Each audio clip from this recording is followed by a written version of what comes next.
The second member of your wealth team, and who I view as one of the most important members of your team, is your financial advisor.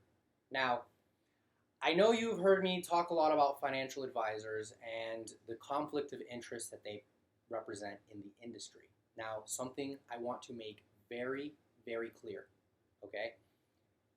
A successful wealth building strategy includes a financial advisor, all right? It includes a financial advisor because a financial advisor can really, really, really help your wealth strategy move forward. And a good financial advisor is worth every single penny times 10 that you pay them. And I truly believe that. I think when it comes to a service industry such as financial services, we tend to be a little cheap about it. You tip a waiter, 15 to 20%, but then you're only paying your financial advisor a measly 1 to 2%. Obviously, very different.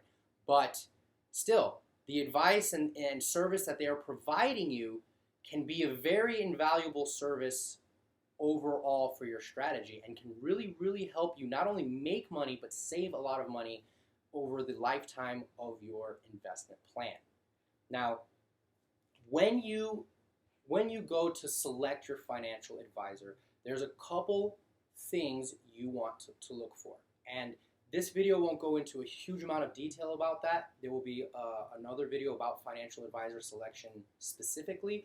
But you basically want to have a good rapport with them, okay? Do they take a general interest in your goals and what you're trying to accomplish? Do they take the time to explain things to you and explain why they are recommending what they are recommending? Do they take the time to make sure that you fully understand the impact to your total strategy?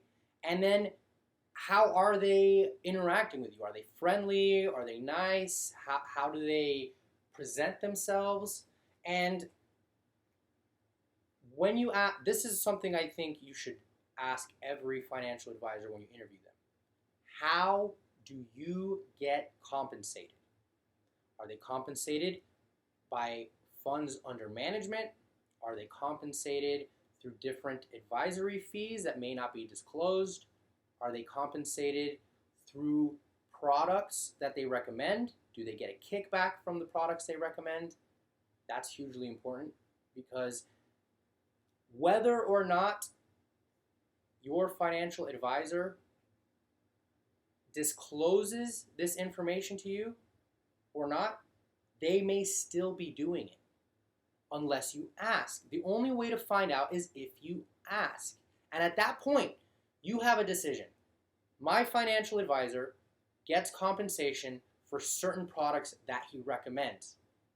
If those are the products that he is recommending for you, do you feel comfortable with that financial advisor? Now, only you can answer that. Only you can answer that. Maybe you still do. And again, you're going to be paying for the advice that he gives you, and he's going to be worth his money. But you have to decide that. Here's a distinction to make with financial advisors because not every single financial advisor falls in that category, okay? And this is the key word to look for: fiduciary. A fiduciary financial advisor is supposed to act with the highest moral standards and have the interests of the client, you, at heart. So basically, this person does not receive compensation based on the total amount of money they have under management. They are paid a fee and then are supposed to be able to advise you regardless of the amount of money you have with them. I personally, in my opinion, think that that is the best type of financial advisor to have. My current financial advisor is a fiduciary, okay? Now, something to be aware of is fiduciaries can receive compensation for the products that they recommend. So it is a good form of practice to ask that question. How do you get compensated? And see if you are comfortable with their response. Financial advisors can provide a wealth of knowledge when it comes to all things stock market related. The ins and outs of what's happening in the economy and how it's affecting the stocks, that is their job, right? The other members of your team don't spend their daily lives around this type of information. Your financial advisor should, so that if you have an intricate question, you should be able to reach out to him and him understand it.